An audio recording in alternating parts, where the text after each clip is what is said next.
Yes ready 90 watts पर minute start. Hindi के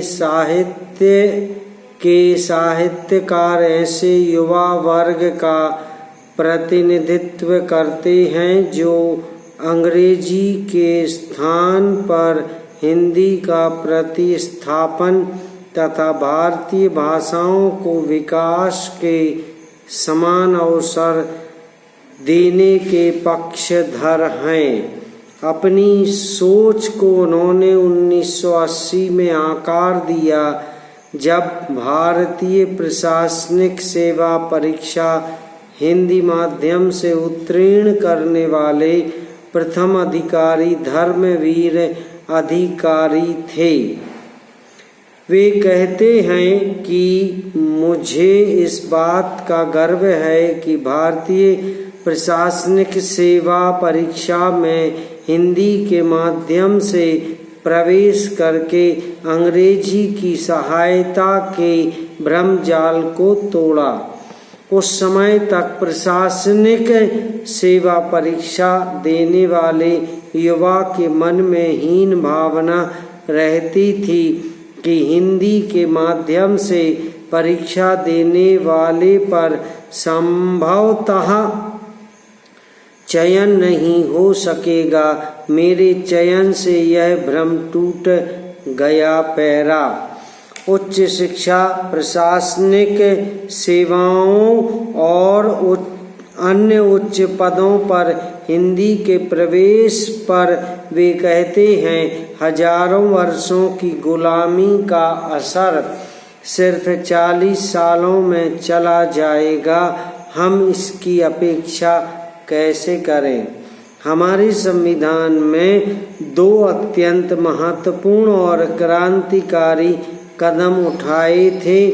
पहला, वर्षों से कुचली और प्रताड़ित की गई असभ्य जनता की भाषा बताई जाने वाली हिंदी को राजभाषा का दर्जा दिया। दूसरा यह कि हजारों वर्षों से अपमानित, शोषित, अछूत वर्ग को न केवल बराबरी का अधिकार दिया बल्कि उनके विकास के लिए विशेष व्यवस्था भी की। पैरा संविधान में राजभाषा का दर्जा दिए जाने के बावजूद भी हिंदी को संवैधानिक अधिकार दिलाने के लिए आंदोलन की जरूरत क्यों पड़ रही है? आंदोलनरत युवा वर्ग सशक्त और निर्णायक स्थिति में क्यों नहीं है? पैरा इस प्रश्न पर वे बहुत सटीक बात करते हैं। अंग्रेज चले गए, राजनीतिज्ञों को सत्ता मिल गई, पूंजीपतियों को सुविधाएं और विशाल बाजार मिल गया। जमींदारी प्रथा समाप्त होने का कारण यह था कि वे आजादी के शत्रु थे, यानी तंत्र में बुनियादी परिवर्तन नहीं आया। नौकरशाही पूर्ववत रही। एक ऐसे वर्ग के हाथ प्रशासन की बागडोर रही जो अंग्रेजी भाषा के अलावा किसी अन्य भारतीय भाषा में निपुण नहीं था, मानसिक रूप से गुलाम था।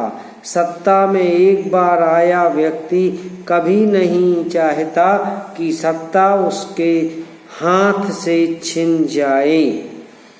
प्रशासनिक अधिकारी अंग्रेजियत में रंगे थे। उन्हें पता था कि उनके बच्चे एक छोटे से अंग्रेजी जानने वाले समूह में से प्रशासनिक अधिकारी चुने जा सकते हैं। संपूर्ण भारतीय युवाओं के बीच हिंदी या अन्य भारतीय भाषाओं के माध्यम से वे पिछड़ जाएंगे। इसलिए उन्होंने अंग्रेजी की अनिवार्यता को बनाए रखा।